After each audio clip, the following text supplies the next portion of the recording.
friends, my name is Maylin and welcome back to my channel. I am a flutist, music teacher, and performer located in the city of Toronto, Canada, and this is my series where we learn how to play the flute from scratch, so thank you so much for joining me here today. Today's video we'll be learning how to play upper E and upper F, and also how to play in A minor, so if you're interested, keep watching. Also, if you are having any issues when it comes to practicing, feel free to check out my free practice guide located in the description down below. I just updated it so it's really easy to print. It has 8 really simple, easy steps, and also it has a page that helps you to create your own musical goals for whenever you pick up your flute. So if you're interested, feel free to, again, check that out in the description down below. And of course, if you do have any questions throughout today's lessons, feel free to drop me a comment down in the section and I'll respond to you as soon as possible. Otherwise, let's just get right into it. So as per usual, we'll be using my favorite book here, the Trevor Wise Beginner's Book for the Flute, Part 1, and we'll be starting today on page 41. So I'm going to put what Mr. Y has written just above the new notes right up here. So I'm just going to read it out for you. So far you have learned the notes from D to D, covering 8 letter names: D, E, F, G, A, B, C, and D. This span of 8 notes is called an octave. For the new notes, E and F in the second octave, use faster air speed or they will slip down to the lower octave. Raise the airstream slightly by moving the lower jaw forward. Use the same fingering as the lower octave. So I'll put up the fingering just in case you don't remember right here. So again, it's just like our normal E and F, the lower E and F that we've been playing before. So just as a reminder, this is what they sound like, the lower E and F.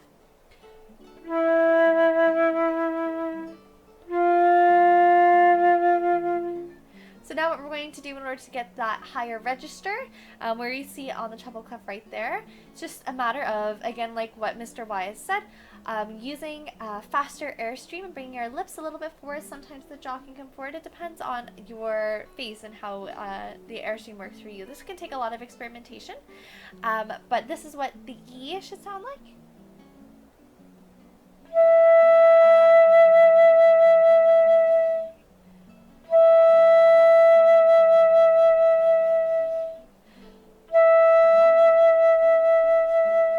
And this is what the F should sound like.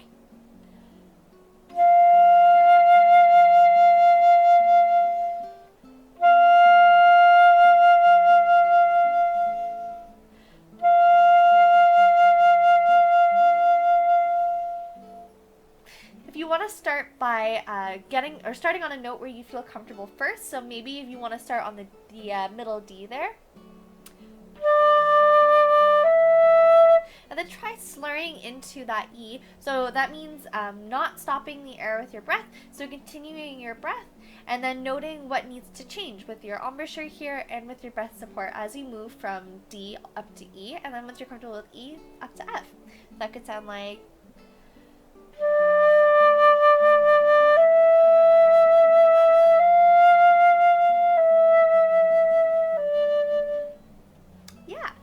so actually, I didn't even notice, but Mr. Y has that written right here.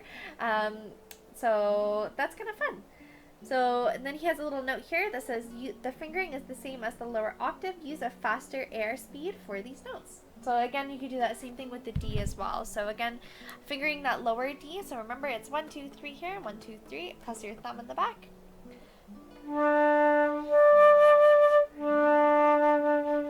So experiment to see what you need to do in order to get that higher octave without changing your fingering.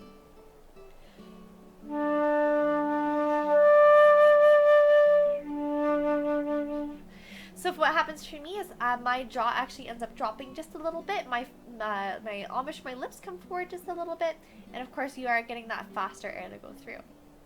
All right. So now we're going to do some of our tone exercises. So I'm going to put the first one up right over here. So this one I'm not going to clap and count just because it is a series of half notes, but I will play it for you just so you can get it in your ear. So 1, 2, 3, 4.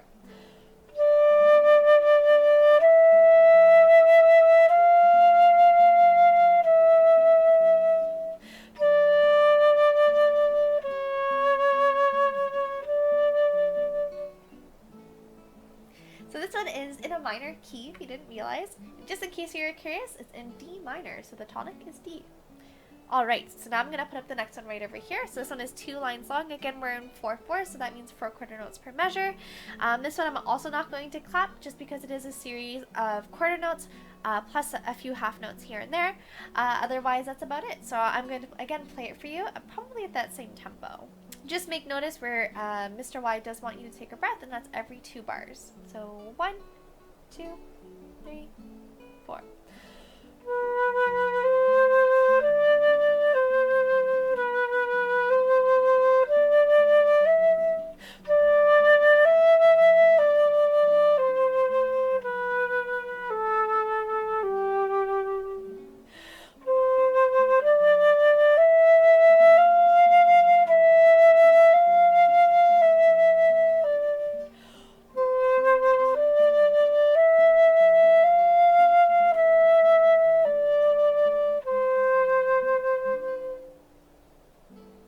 Very good. And with these ones, what I really want you to focus on are 2 things. I really want you to focus on making the most beautiful sound you can. So that means putting as much air that you need into the instrument in order for the sound to be really nice and beautiful and resonant. And I also really want you to focus on taking really beautiful deep breaths. So that means right at the beginning, taking a few seconds just to make sure that you're breathing in properly, just like a yawn. And then starting, and then if you want to take the time, taking the music out of time and taking a really beautiful slow deep breath, whatever you need to do that's perfect, because that's going to really help with creating a beautiful tone and getting that support that you need, breath support with your muscles down there. Alright, wonderful. Now we're going to move on to the scale exercise A minor. I'm just going to put it up right over here. Alright, so again, this one is in 4/4. We do have some G sharps in there and an F sharp right at the end, so just make sure that you do notice that's there. And we'll do a quick clap count just so we can get a reminder of the rhythm there. So 1, 2, 3, and 4. And 1, and 2, and 3, 4. 1, and 2, and 3, 4. 1, and 2, and 3, and 4. 1 and 2 and 3, 4. 1 and 2 and 3, 4. 1 and 2 and 3 and 4 and 1 and 2 and 3, 4. Very good. And again, with this one, don't hesitate to write down any of the accidentals or to circle them or highlight them, whatever you need, just so that you don't forget that they're there. Alright, so now I'm going to play it for you. And again, don't forget about the slurs as well. So that means you're holding your breath until the slur ends, and then you can tang the next note. I'll take it at that same tempo. 1, 2, 3, and 4.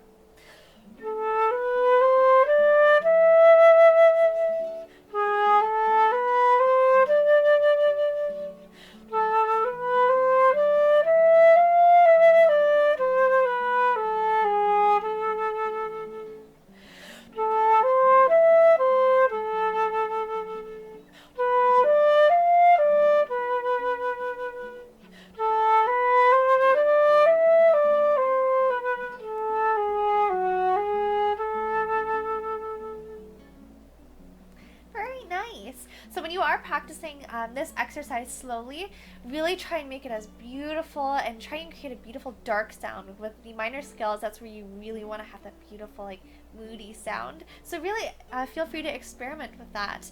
And then also maybe inserting some dynamics. So maybe when the line is going up, maybe you want a crescendo, so it's becoming louder. And maybe when it's going down, you want to try getting it softer. Really experimenting with the different things that you can do with your air to make the sound a little bit different.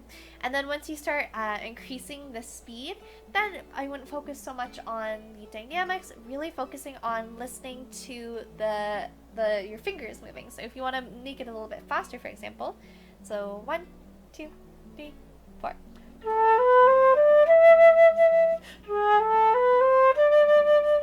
Like if you're playing it at about that tempo, you want to really be listening for little finger hiccups. So making sure that your fingers are moving exactly where they need to move. Sometimes when we are doing a little bit of a faster technique, our fingers tend to not move correctly. So we have a little bit of like interference between each of the notes. So I want you to be very analytical when you are starting to play faster technique. And of course, what you can do is record yourself, again, using your phone or your computer, and playing it back to yourself so that you can hear it objectively and really listen for those little things, and really see how that's a really great way to follow your own progress. All right, and for the last exercise, I'm going to be flipping the page to page 42, and we're going to be doing the Coventry Carol. So I'm going to put that up right over here. And so this one is a really beautiful duet. It's a melody arranged by Martin Shaw. We're just going to, again, take note we are in A minor, of course. So that means we have G sharps and occasionally some F sharps. I don't see any F sharps here, but we have, again, the G sharps. I see some G naturals as well. And then we also have a C sharp at the end on the first part, so that's really cool to note. We have the tempo marking here is lento con moto, which means slowly with motion. So that means we don't want the music to drag. We definitely want it to move forward, but still the composer wants it to be slow. And we are in 3/4, so that means 3 quarter notes per measure. So again, making sure that we have that nice 1, 2, 3, 1, 2, 3. Okay, so what we're going to do first is I'm going to clap and count the first part. So I'm going to take it at 1, 2, 3, 1, 2, 3, 1, 2, 3, 1, 2, 3, 1, 2, 3, 1, 2, rest. 1, 2, 3, 1, 2, 3, 1, 2, 3, 1, 2, 3, 1, 2, 3, 1, 2, 3, 1, 2, rest. 1, 2, 3, 1, 2, 3, 1, 2, 3. And don't forget the RAL, so I'm looking at the second line there. And just as a reminder, it is short for rallentando, which means to gradually slow down. Okay. So now that we've done that, I'm going to play it for you. And just as a reminder for the dynamics here, the dynamics at the beginning is piano with dolce. Again, as a reminder, the piano means softly or soft, and then the dolce means sweetly. So we want a very beautiful, sweet sound. And then it goes up to a mezzo piano up halfway through that line. Then we do have a crescendo in the second line there up to a mezzo forte, which is moderately loud, and then we end piano. Okay, here we go. So I'll take it at that same tempo. 1, 2, 3, 1, 2.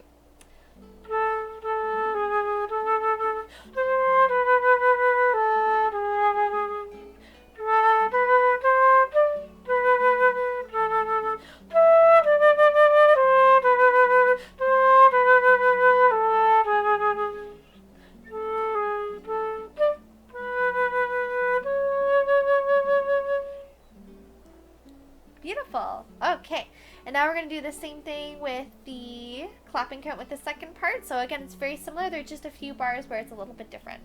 So again, we'll take it at the same tempo. 1, 2, 3, 1, 2, 3. 1, 2, 3, 1, 2, 3, 1, 2, 3, 1, 2, rest. 1, 2, 3, 1, 2, 3, 1, 2, 3, 1, 2, 3. 1, 2, 3, 1, 2, 3, 1, 2, rest. 1, 2, 3, 1, 2, 3, 1, 2, 3. All right, and now we'll be playing it for you again for you to get it in your ear. So at that same tempo, 1, 2, 3, 1, 2, 3.